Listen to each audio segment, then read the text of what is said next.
So today is May 22nd, 2021, and the temperature right now is 22 degrees, but it's been about really hot, so anywhere above 25 degrees Celsius for the past week. Um, and before that, in the tens. So now you could see how much the plants are really blooming. And I noticed that once the temperature stayed above 15 degrees Celsius, it really, the garden really took off. The plants really started to grow like crazy. So, like for example, aside from the weeds popping up all over the place and the dandelions, we have the Polonia Tomentosa here, and you can see that the leaves really are coming out everywhere, so that's very nice.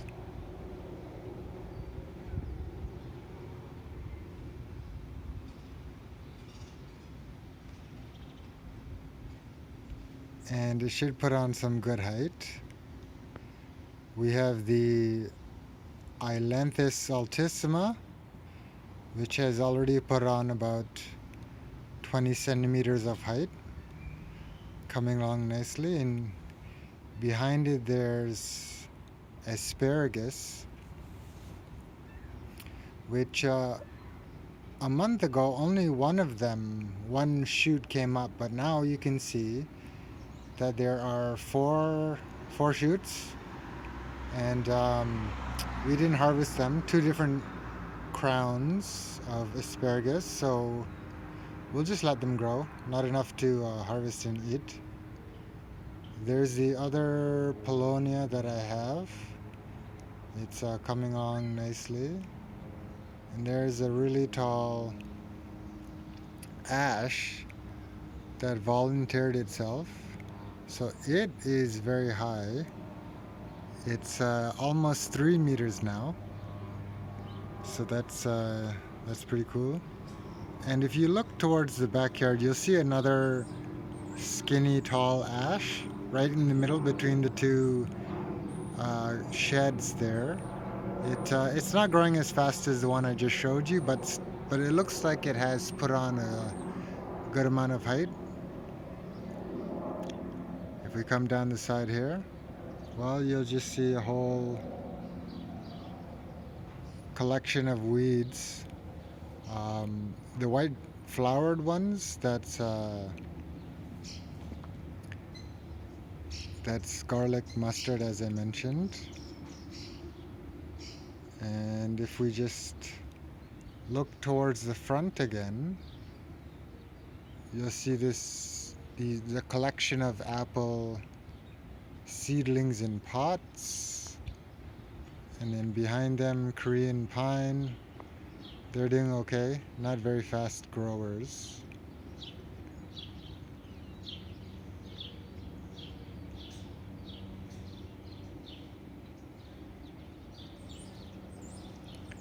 And now if we make our way towards the back of the house, well, you'll see there along the fence the black raspberry is growing fantastically, and like really cool, right? It's like an arch. So imagine if I had that over the fence so you could walk under it. That would be pretty cool. I should have done that, but oh well. And you'll see down there, these are black raspberry as well, and so the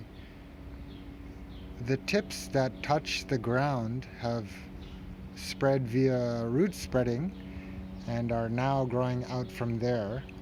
So I imagine in about 10 years I'll have a massive black raspberry bush here, and it will be good because the wife, she wants this window here to be blocked from street view. So yeah, that's gonna work out. Over here to the right side of the right side entrance, you see a bunch of dirt again, but also down here you'll see that there is a pawpaw, Asimina triloba. It's in leaf now, so that's really good. And as we head towards the back, again here a black raspberry bush, vines growing well.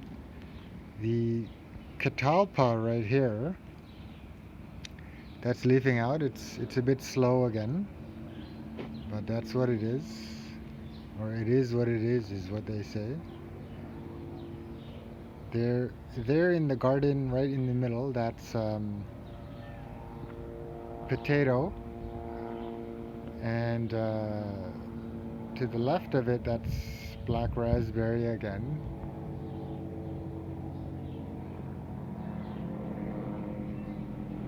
And going along, we'll see some pawpaw in pots blooming, and then American elm in full bloom. And I've been digging, so the robins, if you can see it on the fence there, they love coming here, I guess, to look for worms, to get worms. And this pawpaw right here in a pot is a pup that I separated from a mother tree, and it seems like it's dead, but we'll wait and we'll see. But some of the others that I took from a mother tree have survived. These two pawpaw in this pot are from seed, so they're doing well. These kind of round leaf with little serrations, the one in the orange pot and the one beside it, those are pear, I believe, so they're doing okay. The Manitoba Maple here on the left is doing well. Under it there's a Polonia, so that's doing well. It probably won't grow as fast because it's under the shade there. I have a bunch of apple seedlings there in the ground, and I planted them there in the winter. So you can grow seeds a natural way. And here is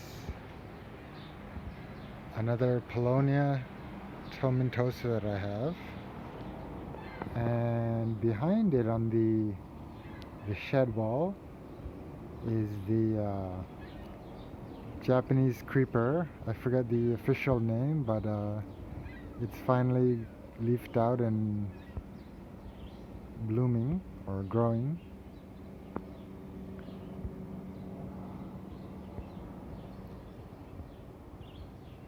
And if we look to the side here, this is where my wallapini will be, with entrance to the basement. You can see a push broom there for scale. So that'll be nice for some gardening during the winter. And over here I'm just creating a little raised garden bed to put the dirt from the wallapini excavation against the back of the house. So we'll see how that is when it comes up, or when it's done. And if we look at the very back of the backyard, there's the compost pile with all the trees in bloom.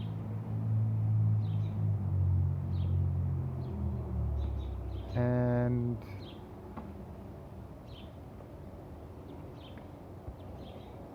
if we look behind this door here, which is part of my daughter's playground, there's a bitternut, so that's blooming as well. And there's the I forget what these are called. Oh, Virginia creeper, always growing really strong. And if we look down here, oh, we will see this one right in front of us. That's eastern cottonwood. So they grow extremely fast and extremely huge around here.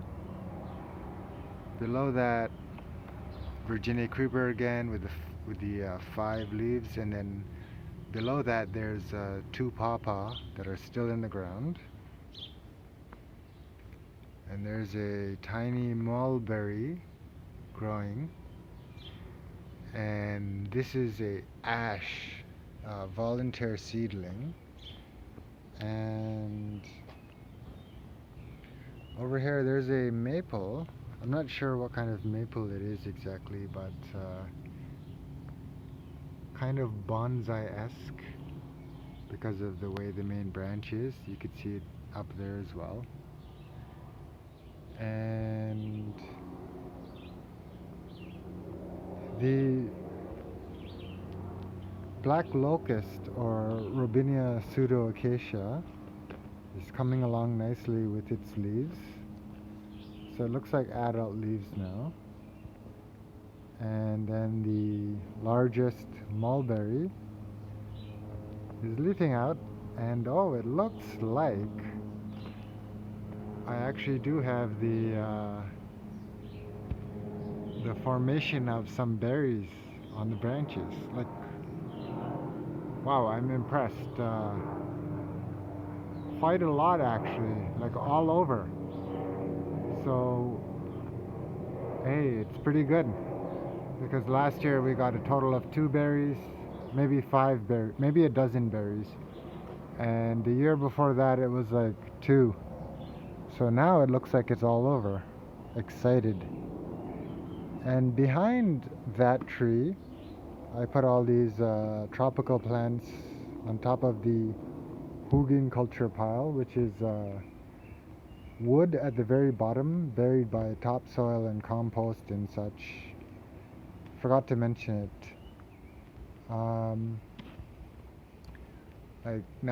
Let's take a look at this Dracaena Draco. It was definitely attacked by squirrels or some kind of other animals, which is quite annoying. But I guess it's just the reality of having your plants outside. Back here are a few volunteer seedlings. The one with the very tiny multiple leaves there, those are honey locust. And avocado there, where I put some broken pieces of terracotta pot to protect the avocado from the squirrels.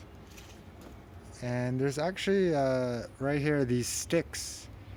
They're actually 2 mulberry trees, and I thought both were dead, but one has finally leafed out, and the other one, the bark is kind of like a salmon color instead of a brown color, which it seems like it's the color of a more mature plant, but it also seems like it's the color of a dead tree. And under here I have some tropical plants as well. And in here, in this plastic container, I had some coffee grounds that I was using as soil. And while I had the cover on this and it was indoors, the apple tree seeds that I planted in here were doing quite well. But now that I removed the cover, you see they're starting to dry out. So maybe I should have left the cover half off instead of removing it completely. But we'll have to see how that goes. And here's some other bad news. This is my mango tree. It's about 4 years old. And you can see there on the stem, on the trunk, that the pesky squirrels damaged it again. I don't know why they would go for the leaves, but that's what happened. And so